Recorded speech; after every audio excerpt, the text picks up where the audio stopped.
Come wrap a gift with me for my 6-year-old niece. Even when I buy new gifts, I still like to wrap it with thrifted items. We had a family event recently and she loved using the little Polaroid camera. She did go through the film very quickly, so I got this one that has more of a cheaper film. It had great reviews, so hopefully it works out well. I have also noticed these necklaces becoming quite popular, stacked with a regular gold necklace. Since she's still little, I thought the colorful pattern would be really cute for her. So let's head to the craft closet to grab some wrapping items. Since I have jewelry, I definitely want a drawstring bag.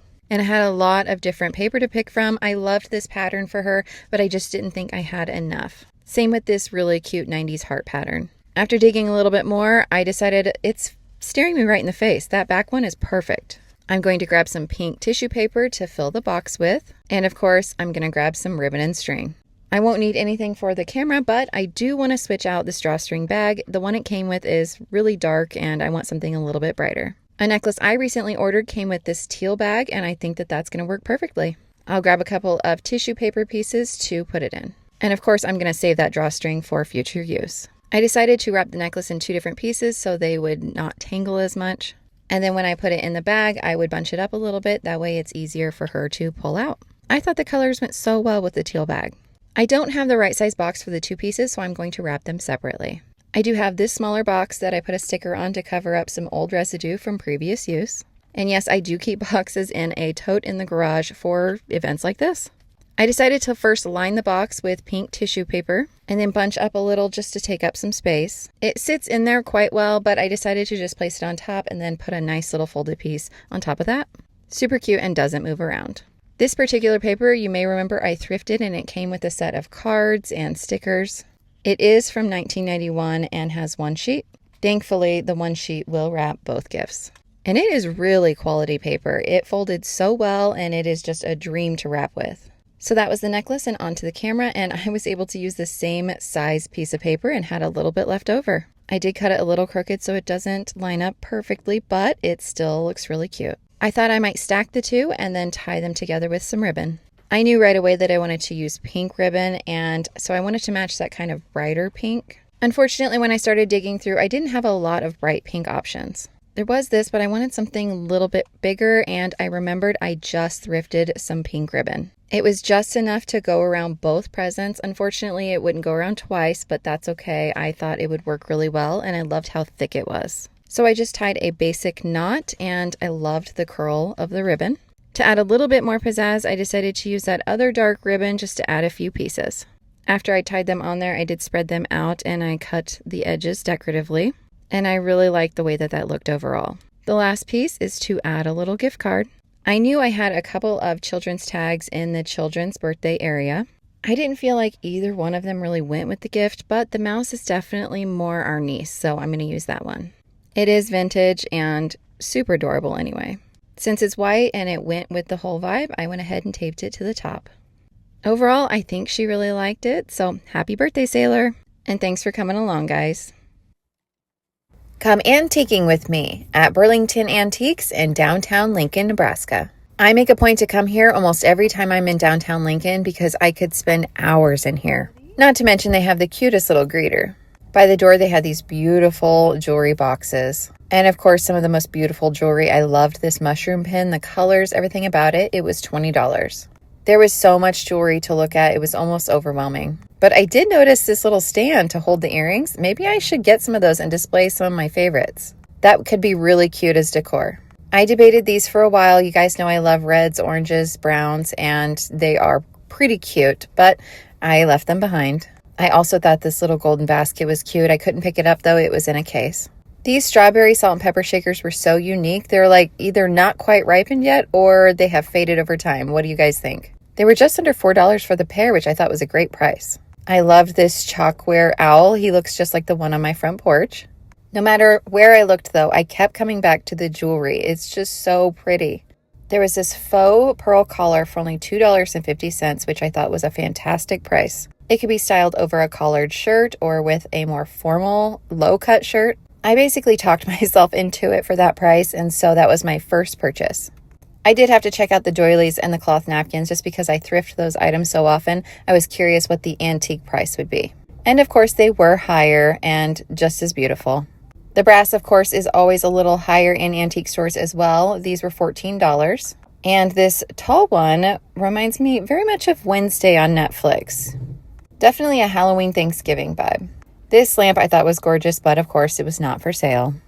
None of the good ones ever are, right?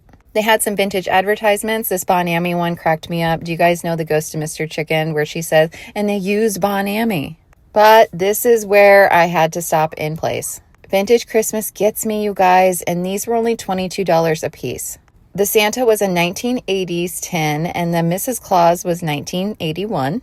They still have that 70s vibe and that bright, bright red. And I couldn't imagine not having them this Christmas, so I grabbed them. I love checking out the vintage purses while I'm here. Unfortunately, we didn't have any luck, but there's still some good ones. In this same area, though, they were having a jewelry sale, and they needed to have a sale. There were jars and bags, and I mean, everything was just stacked and stacked and stacked. I debated one of the jars or grab bags, but you could kind of see what was in there, and so I had to pass. I loved Nick at Night as a kid, and Green Acres was one of those shows that I adored because it was just so nonsensical. I could not believe the shape that these dolls and clothes were in. Just pristine and original 1960s. It was only $3, but I just don't know what I would do with it, but I really appreciated it. That's when we hit this 50% off area. I found these vintage postcards that were just beautiful, that were only 50 cents. If I wore more of this pink, I would have gotten this just because I appreciate it so much, but I passed. I didn't pass, however, on this $2.50 gold tin that had a velvet lining. Not sure what I'll do with it yet, but I couldn't pass it up. Even if I gifted something in it, it's beautiful. And I don't know why people go to TJ Maxx or anywhere else to get art prints, because this was $85 for beautiful, beautiful colors.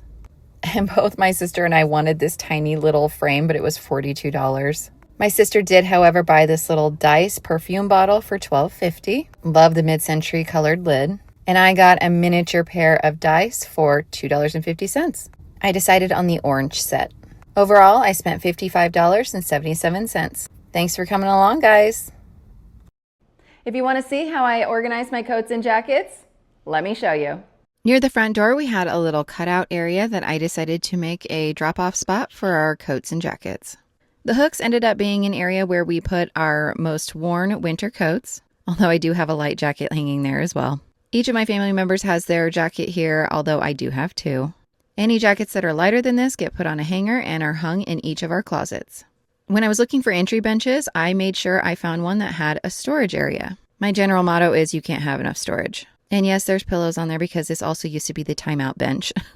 But if you just lift up this seat cushion, I put in some organizational baskets to separate them, and I was able to label each one of them on the edge of the bench.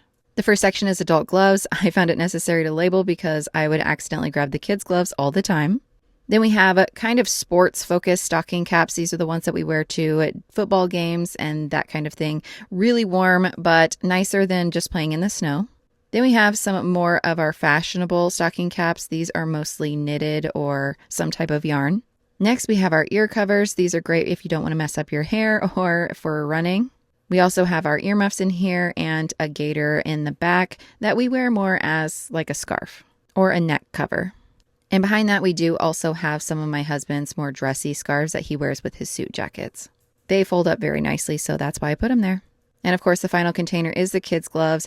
I don't know how we have so many. I swear we just collect them. But they're far away from the adult ones so they don't accidentally get mixed.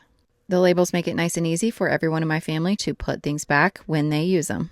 And even with those pillows, the lid opens nice and easily. And you never know it was there. As for additional jackets for my husband and I know adults tend to have a lot more jackets. I have a really heavy winter coat in here, as well as a pea coat. My husband has all of his suit jackets in here as well. And this is in my primary bedroom off of our main walk-in closet. It was meant for longer items. And in the garage, in a large tote that's kind of tucked away for now, we have a winter clothing tote. This is where we have our snowsuits, ski masks, all the sledding stuff. It gets moved further out during the winter months. And so that is where we store all of our jackets, coats, and winter clothing. And did I mention that the entry bench is also a favorite pet hangout spot? For now, Otis has claimed it. That's all for now. Thanks for coming along, guys. Come help me create functional organization for my purse and hair scarves. because the way that they're thrown in this drawer is just not working.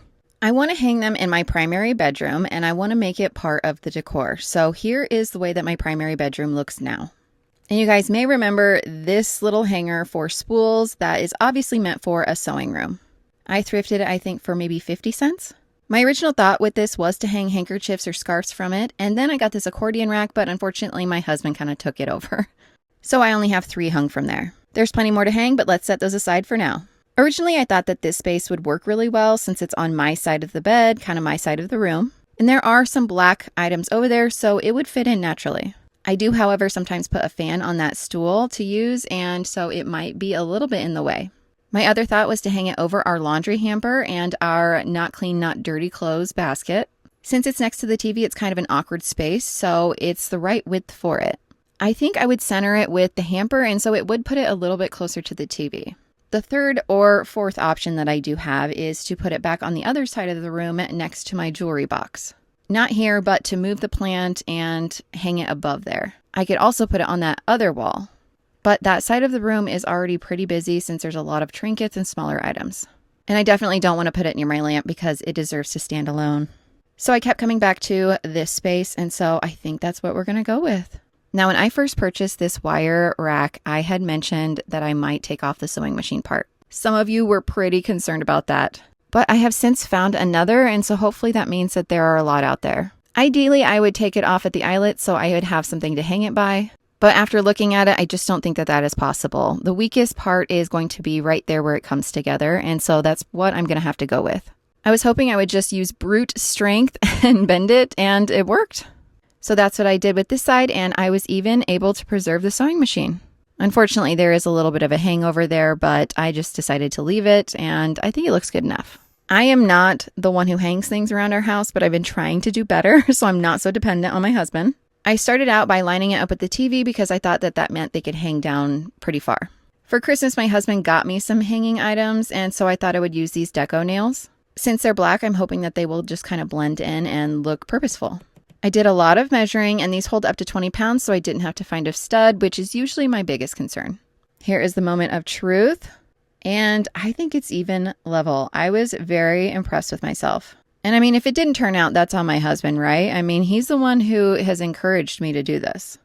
But I started to kind of hang them on there and record it, and then I started moving them around so much that I actually just went off camera and put them all up there how I liked. After I get them set, adding to it will be a breeze. So this is what I landed on for now. This should make it so easy for me when I want to switch out my scarves to be able to find the one I'm looking for. And this area is kind of blah, so it really isn't overwhelming at all, and I think it really looks good over the hamper. I do show the entire room once again so you can kind of see how it fits in with the overall vibe. And I really do think it does fit with the general vibe. I can't wait to add more to it. Thanks for coming along with me, guys. Come get some vintage hardware with me. As you may know, we are renovating our kitchenette and we are having the cabinets installed. The installer did ask what type of hardware we wanted to put on the cabinets. I knew that I wanted to use real vintage hardware, and there are some really neat places that have some available. We do need 18 pulls in total, and so I'm a little concerned about finding that many vintage pulls. But some are drawers and some are cabinets, and so I'm okay with mismatching if I need to. So we found an architectural antique store, and we're hoping for some good luck. Let's get to it. I didn't bring a basket today, and I definitely regretted it because my husband ended up having 2 hands full of hardware. They had so much hardware. Honestly, it was a little overwhelming. Some of the really, really neat pieces only had 1 or 2 pulls, unfortunately. But we got to digging anyway. Where we had the most luck and where we found the most of one kind were in these drawers here.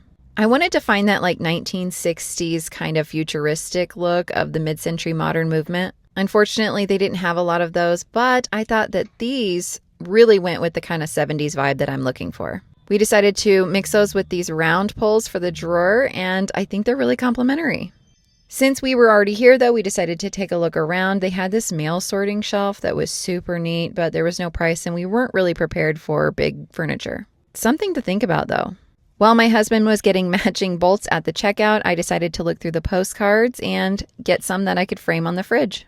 Some of them were a little bit goofier like this, and I tried to stick to the $1, $1.50 mark. This one in particular, I can cut up and use the smaller pieces for smaller frames. And unfortunately, this one stole my heart. It was $3, a little bit higher than I wanted to spend, but it was so beautiful and from 1913, so I went ahead and talked myself into it. I was headed back when I found another postcard area, and this one looked so much like something my sister would like, so I decided to get that one for $1.50. And this really neat graduation card will also be really cute framed, the flower portion especially, for $1. In total, I spent $131.92. About $10 of that was postcards, so not too bad. Stay tuned for the install. Thanks for coming along, guys. Come thrifting with me. It has been 2 weeks since I've been to my favorite thrift store, and I'm wondering what kind of deals I can find. So, not a lot to talk about today. A couple of you commenters on Facebook will be happy. So let's get to it. I will give you a warning that this is a 5-minute video, as some of you have requested, so I hope that you stick around. I'll be honest, I was not disappointed to see all of the fall stuff out. Once school starts, my mind automatically goes there. I have Christmas and winter serving knives, but I don't have any fall or Thanksgiving, so I was really excited to find these for $2, although the scarecrow's face is a little bit scary. I also saw these bowls, but I do have something similar, so I will leave them for someone else. I know that I've seen these leaf coasters around before, but today I actually thought they might make really cute magnets. So for $1, I'm going to put them on my fridge. This really cute knitted pumpkin caught my eye. This would be so cute in my daughter's room since she likes neutral colors. But I remember having to donate a lot of pumpkins last year, like that other one laying next to it. So I need to do inventory first. This piece isn't really my style, but it was flat on the one side, so it would be a really cute fridge magnet and vase. So keep that in mind. The globe that looks like a pumpkin is still here, and it's still $10. So I'm going to have to keep waiting. Hopefully it'll go on sale. My husband's office needs some reorganization, and I saw these bookends for only $1 each. They kind of fit the vibe of his office, which is kind of 60s themed. These are more of that mid-century modern type cut, so I decided to get them. I also really like the wood color. I'm thinking of putting a whiteboard and markers in the pantry in the garage. That way I can mark when things are out. So for only $1, I thought this would make a really good pen cup, and I can just put some magnets on there so it'll hang on the door. I just bought a Pampered Chef butter knife, but then I saw this one and I thought about getting it for my sister. She does sourdough a lot. I put it back because I just kept thinking on it. In the meantime, I found this green fourth cup spoon. This is perfect for canisters because of the long handle. So for 50 cents, I grabbed it for the Kitchenette. And I get questions a lot about how I can tell utensils are old. This one was Flint, and that is an older brand that is great quality. Another brand I commonly look for is Echo, and so you can see that it is here. It's hard to tell. But this is like a pickle or olive fork, and it would be great for our wet bar kitchenette area, so I'm grabbing that. And then I finally talked myself into the Pampered Chef knife for $1, so I grabbed it. Another brand for these aluminum type utensils is Foley or Miro. This one's $1 and again would be great in the bar area, so I grabbed it. And this one isn't labeled, but you can tell that it is vintage by the handle. It doesn't match my sets though, so I'll leave it for someone else. This set I debated for a long time. It's $24. It is vintage melamine. 8 cups, 8 plates, and I have a lot of green pieces like this, and so I really wanted the gold. I just wasn't ready to spend $24 on it, especially when they probably wouldn't really be used traditionally. Those cups were definitely more for look than use. Next, I saw these milk glass, I think candle holders, but they would be really cute butter pads or jewelry holders. I decided to leave them behind though. And speaking of milk glass, I do not have a milk glass vase that looks like this. $2.50 is more than I wanted to spend, but it's a shape that I don't have, so I grabbed it. As I've mentioned before, I've been trying to move towards golds and oranges in my primary bathroom. So when I saw this beautiful vintage washcloth for $1, I had to grab it. I also wanted to check the label of this one to see if it was vintage. It was $1 as well, and I was very pleased to see it was Martex, so I grabbed that one as well. Is this for rolled up towels or tea towels? I would love to put it in the kitchenette, but I am not 100% on what it is. Is it for towels? I'm sure you guys can help me out. I'm running a little low on children's birthday cards, and so I decided to look through those a little bit. I ended up grabbing 5 for 25 cents a piece. I always take a peek at the CDs. This Millennium Backstreet Boys CD caught my eye. I'm pretty sure we have it though, so I left it. And I've been getting a lot of hate about how much crafting items I have been thrifting, so I do apologize. Look away now because I'm going to get some vintage ribbon. It is fully my weakness, and I have decided that whatever I decide I won't use this holiday, I am going to give to you guys, so just bear with me. I also got some pink to replace some that I used recently. And some of those commenters really got in my head. This vintage red is so beautiful and so cool looking, but I put it back and then I thought, no, I want it. And if not, I will give it to you guys. And so I'm going to get it for 50 cents. I thought the yellow and purple of this set was really cute too, but it wouldn't quite fit around a present, so I put it back. But the gold trim would be adorable on a Christmas present, so I grabbed that. My husband has a plant in his office that I've been looking for a basket for. It's this size and this was $2, so I'm going to grab it. Here was another debate I had with myself. I think this could be really cute on my main Christmas tree, and it's definitely more of my vibe. But I really like to section my garland, and I'm afraid if I cut this, I'll have to retie it with the beads and everything, and it might be a mess. So for now, I decided to pass. I donated the flowers that were in the milk vase back to the store, and overall I spent $19.97. Not too bad. Thanks for